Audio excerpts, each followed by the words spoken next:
Right around this point in handler training, your instructor is going to hand the leash over to you. So up until this point, the trainer was holding on to the leash while you were interacting and engaging with your dog.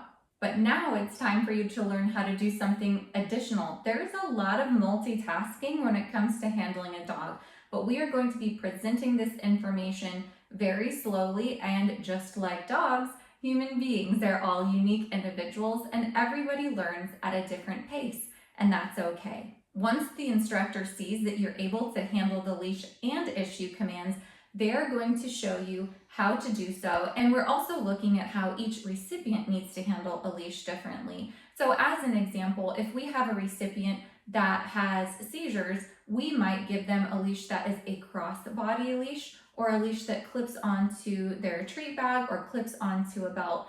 And that way, if they did have a seizure and they let go of the leash, the dog is still safely attached to them. Regardless of the type of leash that you have, we want to make sure that you're gripping the leash correctly. Most of the time, you are going to be holding the leash with your left hand. Of course, there are some differences here. If you are going to be using a dog that helps you brace for balance, if you're holding onto the bracing harness with your left hand, then you're going to be holding onto the leash with your right hand. So it does vary from time to time, but most of the time, the leash is going to be held in your left hand because the dog is going to be going back to home base, and home base is in the heel position on your left side. This works for the majority of people because most people are going to be right-handed, not everyone, but that is why the dogs are traditionally on the left side. It goes back centuries where someone might need to have their sword arm free or have their horse on their right and their dog on the left.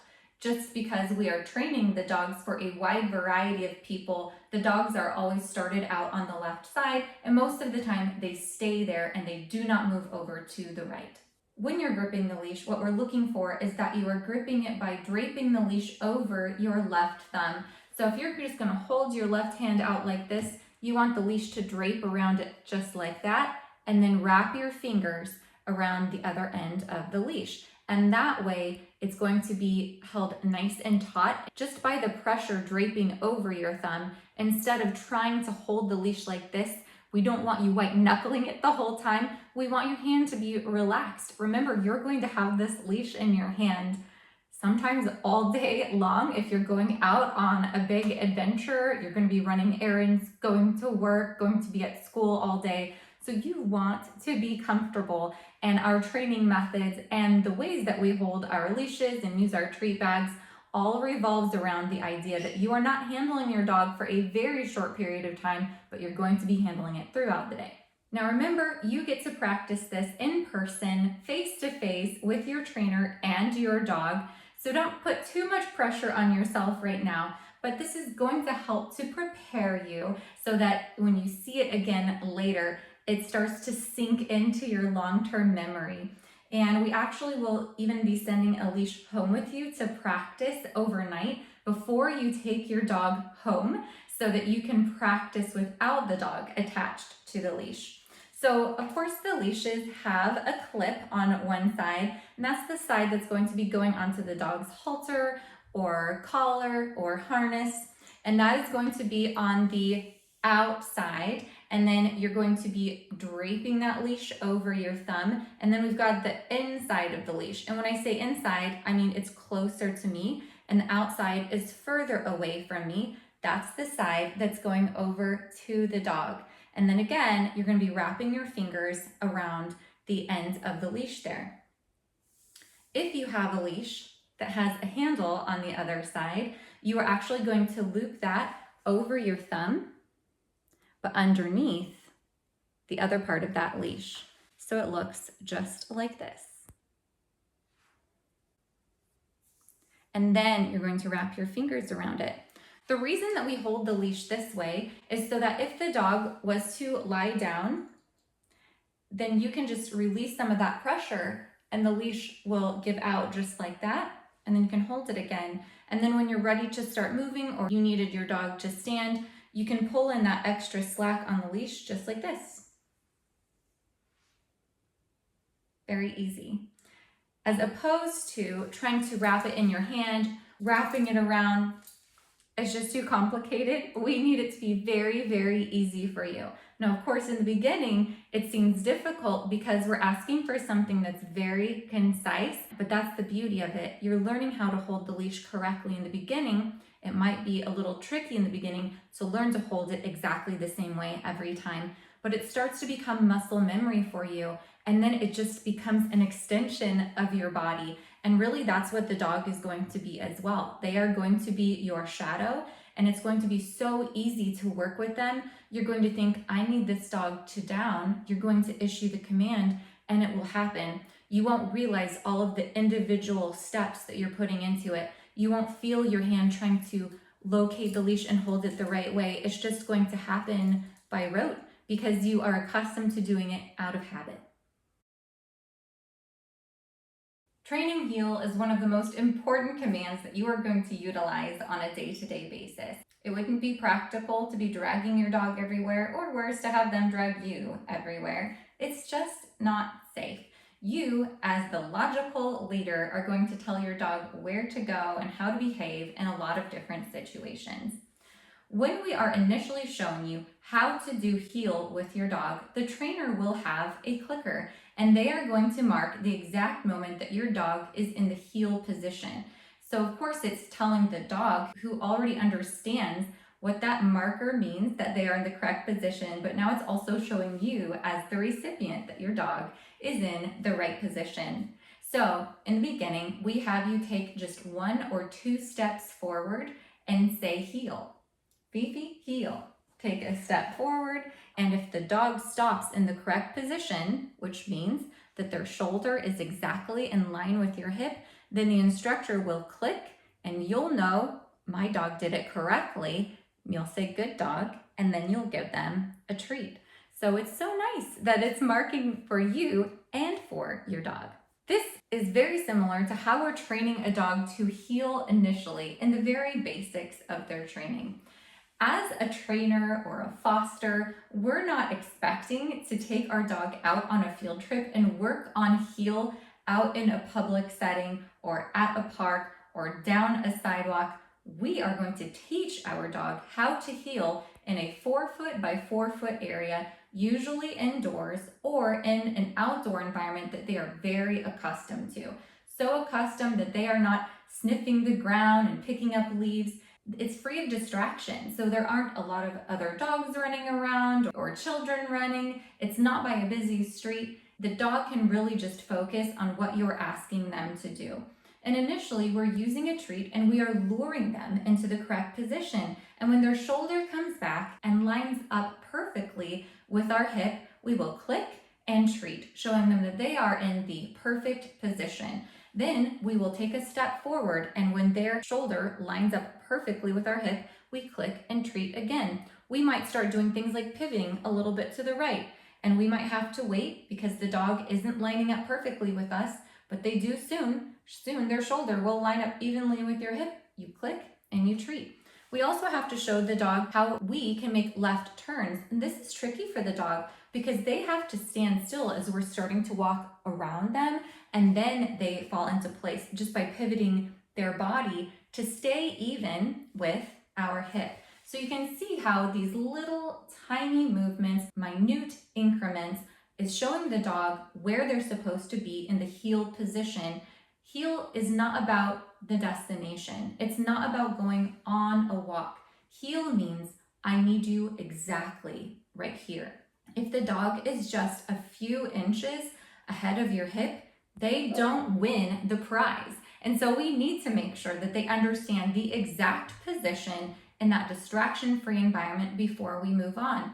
This is the same thing that we're doing with you in handler training. We're starting in a distraction-free environment and moving in very small increments, just 1 or 2 steps at a time, until the dog understands that with you, it's just like it was with the trainer. And that is setting them up for success.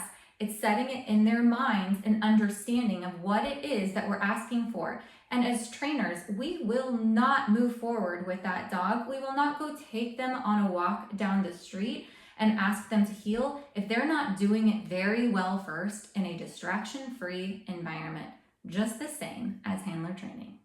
It's so important important to have a clear understanding of basics before you move forward, because with a dog, they go through different phases in their lives, and they might at some point stop healing as perfectly as they did during handler training. And you'll understand how to go backwards in their training routine to start building on basics and then improving and moving forward. Refresher training is just a reality when it comes to dogs. And so it's important for a handler that's adopting a dog that's already trained to understand the basics of that training and the foundation that it was all built on. As an example, if a trainer or a volunteer foster is going to be taking one of our dogs out on a field trip, they aren't going to take it on a field trip or even on a walk down the street and ask it to heel if it's not doing so beautifully when they get out of the car in the parking lot. So we might have a trainer that wants to take the dog out to Walmart as an example, and they will arrive in the parking lot. They will have their dog get out of the car in a very structured manner, making sure that the dog is focusing on them. And then they will have the dog heel in a small area right next to the car. If the dog is so distracted that they're not doing well right here, right next to the car, they're not going to work across the parking lot and go into the store. So as trainers, we understand that we don't necessarily take the dog out on our errands if we can't put training first as the priority. Sometimes we're not ready to move away from the car. Sometimes it takes us 20 minutes just to work a dog going through a door. We have a command called wait, which means that the dog needs to wait as the door is opening, or the gate is opening, or the car door hatch is opening. Whatever it is that we're trying to work on in that moment, we need to make sure that the basics are covered before we move forward. If there was a dog that was extremely distracted on a walk or extremely distracted at a park and they were really struggling with heel, the trainer tip is to take that dog backwards and start working with the dog indoors, and then maybe just right outside the door, maybe in the front yard, maybe just right in front of the house on the sidewalk, and then maybe just that first block before you keep going. We need to cover basics before we graduate to more complicated environments.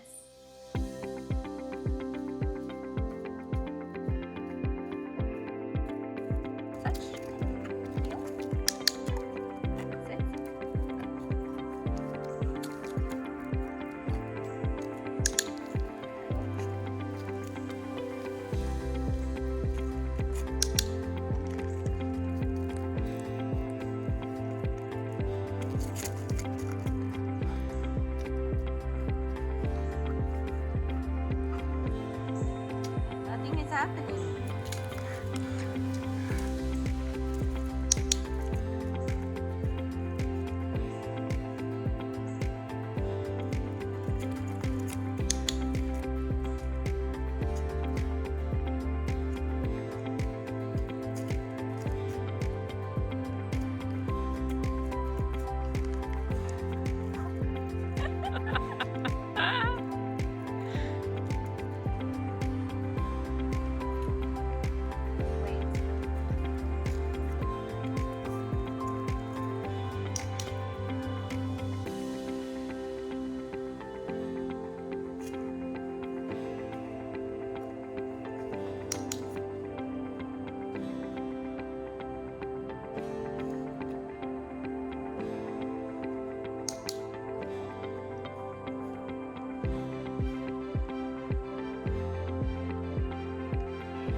if I only did this, not big enough movements, her tail's pretty much, her hind end is pretty much staying in the same place.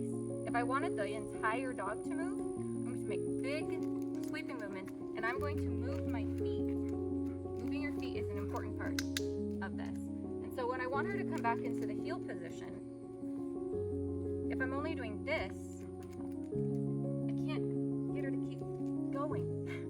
So I need to step backward and then come forward.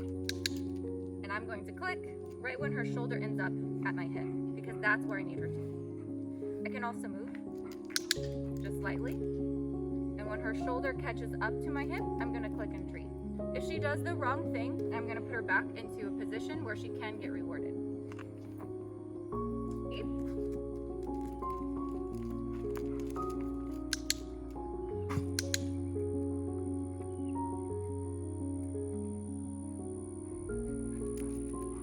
That's not the right position. My hip is still back here. Not the right position.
A dog who has the foundations of this heel down beautifully, they will stay by your side regardless of what is going on around you. You might be going down the street and the dog is interested in staying with you rather than paying attention to those other dogs. You might need to do a reminder of watch me as you're walking past those dogs. But the basics of watch me and heel are so ingrained into the dog that it becomes habitual, and they are so good at it that they can do it in all of these different environments.